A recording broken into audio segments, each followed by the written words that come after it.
everyone, Jason here from Spiritualbabies.net, joining us this week for another episode in our How to Read Your Bible series, which is based on the book Judaism and Christianity, A Contrast, is Rabbi Stuart Federow. Welcome back, Rabbi Federow. This is the first time we're on camera. People are going to see your face. Uh-oh. My apologies then. So we were talking, and we did have something else lined up for today, but it appears we've skipped over a portion of the book which we need to talk about in relation to how to read your Bible, and it's on invention and on invented verses. So we're going to jump in there today. Where should we start with that? We really need to start with the understanding that so many people think that Christianity reads a verse incorrectly from the Hebrew Scriptures, and then from that misreading, they come up with a conclusion that is their belief system, that is their theology. And it's not, it doesn't necessarily work that way. Quite often, as we've said before in other recordings, that a person holds a specific theology and then looks for a verse that they can interpret that validates their already existing theology or belief system. Christianity begins with the idea that Jesus was the Messiah. Then they go to the Hebrew Scriptures to prove it. It's not that they go to the Hebrew Scriptures and see a picture of Jesus painted there. It's that they believe Jesus was the Messiah, and so what they see in the Hebrew Scriptures, they will understand to be a description of Jesus. And when they don't have the verse or they don't have the story, they find the verse and invent the story to make it look like Jesus fulfilled that verse. And we have that explicitly, clearly in one story, and it has to do with Jesus' first entrance into Jerusalem. If you take a look at Matthew chapter 21, verses 1 through 7, and compare it with Mark chapter 11, verses 1 through 7, and read carefully, you're going to find the following. In Matthew's version of that story, it reads, "And when they drew nigh to Jerusalem, and had come to Bethpage, unto the Mount of Olives, then Jesus sent two disciples, saying to them, Go to the village opposite you, and immediately you will find an ass tied and a colt with her. Loosen them and bring them to me. And if anybody says something to you, you shall say that the Lord has need of them. Immediately they will send them with you. All this was done that it might be fulfilled, which was spoken by the prophet, saying, Tell you the daughter of Zion, behold, your king comes to you, meek and sitting upon an ass, and a colt, the foal of an ass. And the disciples went and did as Jesus commanded them, and brought the ass and the colt, and put on them their clothes, and they sat him on it, or on them. Okay? Clearly, in this understanding of what happened when Jesus first came into Jerusalem, Jesus is on two animals. They went into Bethpage to get two animals. They came out with two animals, and that's what he's using to march into Jerusalem. So he's surfing on the back of these two animals, right? He's wearing them on each foot like a roller skate. That's the only way I can see them. One leg over one animal, one leg over another animal. Not a very comfortable way to walk, to go in. But it is because Matthew understands a verse spoken by the prophet, as he says, that that verse is talking about two animals, that in order to fulfill that verse, he invents a story about Jesus where Jesus comes in on two animals. But if you read Mark chapter 11, verses 1 through 7, it's clear that Mark has a different understanding, and therefore he writes, he invents, he creates his story about Jesus to fit his interpretation of that Hebrew Scriptures verse. So Mark chapter 11, 1 through 7 reads, and it's going to sound very familiar. And when they came close to Jerusalem, to Bethpage and Bethany, in the Mount of Olives, he sent forth two of his disciples, and he said to them, Go your way to the village over opposite you, and as soon as you have entered into it, you shall find a colt tied, upon which no one has ever sat. Loosen it and bring it And if anybody says something to you, why are you doing this? Then you will say, the Lord has need of it. And immediately he will send it with you. And they went their way and found the colt tied by the door without, in a place where two ways met. And they loosened it. And certain of them there stood there and said to them, what are you doing loosening the colt? Still only one. And they said unto them, even as Jesus had commanded. And they let them go, and they brought the colt to Jesus and put their garments on it, and he sat on it.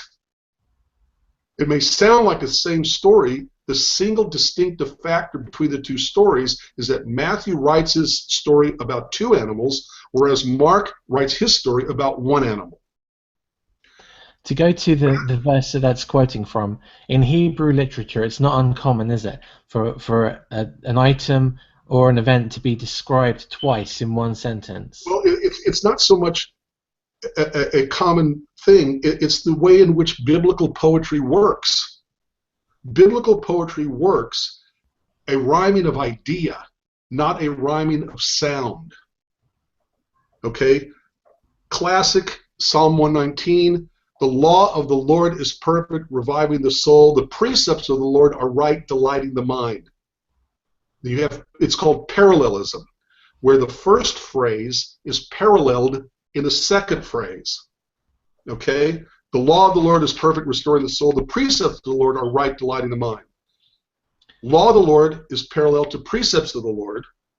Okay? Delighting the mind has its parallel. Every phrase will have its parallel in the verse that follows it. Okay? And that's what we see in Zechariah 9, which is what they're quoting from. Exactly, except Matthew didn't understand this. He thought it was talking about two distinct animals. Therefore, he invented a story about Jesus coming into Jerusalem the first time on two animals. But Mark understood biblical poetry and how it worked, so he invented a story about Jesus coming into Jerusalem the first time only on one animal. And it becomes very clear if you take a look at the Zechariah chapter 9, verse 9 through 10 quotation about this entrance. It says, rejoice greatly, O daughter of Zion. Shout aloud, O daughter of Jerusalem. Lo, your king is coming to you. Triumphant and victorious is he, humble and riding on an ass, on a colt, the foal of an ass. Well, is that talking about two animals or one animal? When it says that he's humble and riding on an ass, on a colt, the foal of an ass, one animal or two? It's ambiguous if you don't understand biblical poetry as parallelism, as a rhyming of idea as opposed to a rhyming of sound. Matthew understood that phrase describing two animals.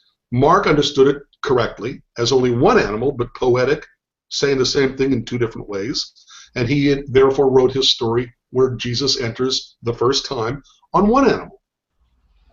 If, in fact, Matthew is correct that the prophecy is that the Messiah has to enter into Jerusalem while riding on two animals, then according to Mark's version, Jesus did not fulfill it according to Matthew's understanding.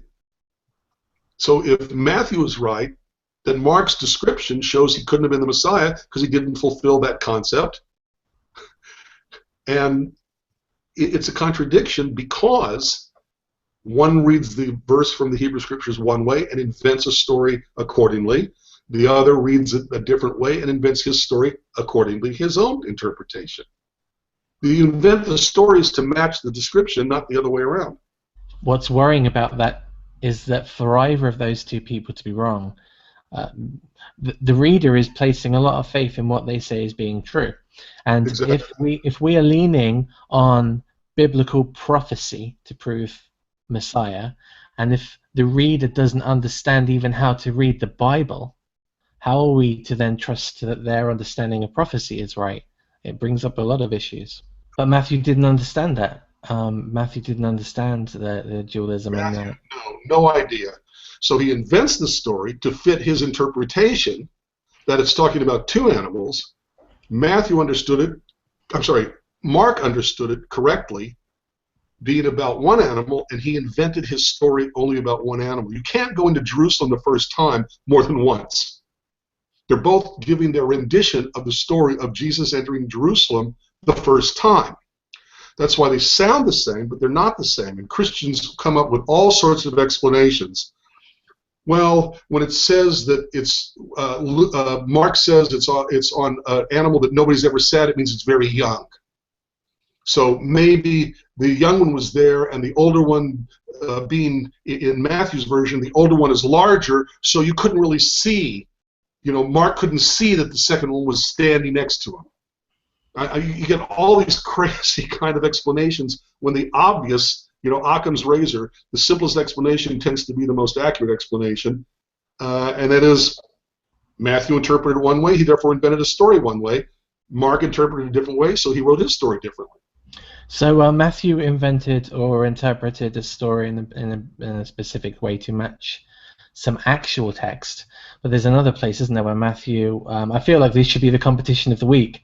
It's like a Where's Wally or a Spot the Ball competition, Matthew 2:23. I feel like there should be a prize for anyone that can figure this out, where Matthew in 2:23 actually completely makes up a prophecy to suit his need. And Matthew 2:23 says, "And he came and dwelt in the city called Nazareth, that it might be fulfilled, which was spoken by the prophets," in plural, "he should be called a Nazarene." If anyone's watching, that you have that verse in the Tanakh, please let us know where it is. And what gets me about that, Jason, is that it's clear that Matthew is saying that a prophet said, quote, "He shall be called a Nazarene," end of quote. And when Christians respond to this, they ignore the fact that it's supposed to be a quotation, a specific sentence stated by a prophet, and they start giving all sorts of, well, Nazarene and Nazarite and all this. It's not the point. The point is that Matthew is supposedly quoting a prophet, and no prophet ever said it. So Matthew's inventing a verse and then creating a story to fit that verse. And then in the section we're talking about today, Matthew has a verse, misinterprets it, and clearly invents a story to fit his misinterpretation of it.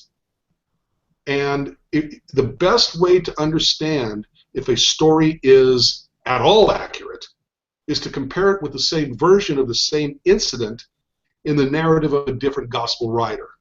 And where they are different is going to show you volumes about their interpretation, their inventions, their mistranslations, their misinterpretations, and everything that goes into how they invented this story.